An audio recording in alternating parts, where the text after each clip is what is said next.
পরিস্থিতির বদল হচ্ছে, ঘুরে দাঁড়ানোর পরামর্শ প্রাক্তন মুখ্যমন্ত্রীর। 2024-এর লোকসভা নির্বাচনে বিজেপি ধাক্কা খেয়েছে। 40 দিনের ব্যবধানে উপনির্বাচনে 11টি আসনের মধ্যে বিজেপি মাত্র 2টি পেয়েছে।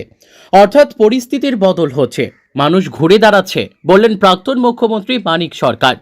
সিআইটিইউ এর রাজ্য শাখার উদ্যোগে বুধবার প্রয়াত রবীন্দ্র সেনগুপ্তের স্মৃতিতে এক স্মরণ সভার আয়োজন করা হয়। সেখানে প্রয়াতের স্মৃতির প্রতি শ্রদ্ধা জানিয়ে প্রাক্তন মুখ্যমন্ত্রী মানুষকে ঐক্যবদ্ধ আন্দোলনে উদ্বুদ্ধ করেন। বলেন, এক দলীয় ফ্যাসিস্ট সুলভ শাসন ব্যবস্থার বিরুদ্ধে আন্দোলন করতে হবে। সংবিধান ও গণতন্ত্র রক্ষায় এই আন্দোলনের পরামর্শ দেন তিনি। দেশের রাজনৈতিক পরিস্থিতির বদল হচ্ছে বলে দাবি করেন তিনি।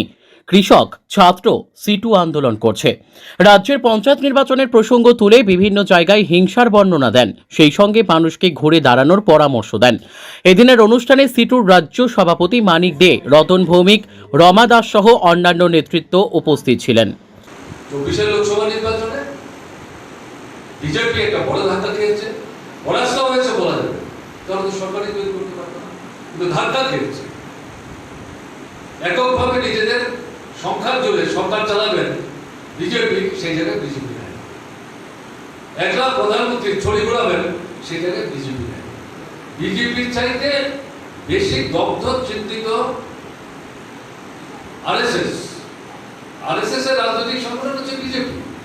সরকারটাকেই চালায় আরএসএস এর মধ্যে উদ্বেগ সবচেয়ে বেশি। দেখছেন মোহন ভাগবত এই নিয়ে তাদের সর্বভারতীয় যে নেতৃত্ব 2-3 দফায় মিটিং করে, মিটিং এর সংস্থা আলোচনা গোপনীয়তা বজায় রেখে এই নির্বাচনী অভিজ্ঞতা থেকে শিক্ষা নিয়ে নতুন করে কাজকর্ম করার ক্ষেত্রে সরকার চালাতে গিয়ে যে দুর্বলতা দেখিয়েছে, জনবিরোধী ভূমিকা নিয়েছে, এই সম্পর্কে কিছু কিছু আকারে নিতে প্রধানমন্ত্রীকে সেন্টারে রেখে সমালোচনা। Bureau report, news daily Bharat.